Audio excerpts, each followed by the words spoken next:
Okay, good morning everyone. Just to flex lang po itong 14K karat gold diamond ring. Sa maniwala po kayo sa hindi. Alam niyo ba kung magkano bili ko yan before?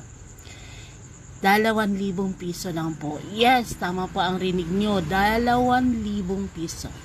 Bakit? Kasi ho, mababa po ang gold yan. It is a 14K karat gold with a diamond stone. Before kasi, pag mababa ang gold, mura lang.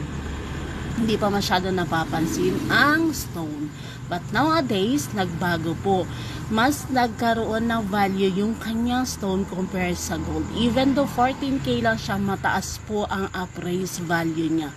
Which is, hindi ko nag-double, triple, or sobra pa po ang itinaas niya. Mataas na po siya ngayon ang appraised value niya. Kaya sa mga nagpaplanong bumili ng gold, never regret po. Try nyo po. Thank you.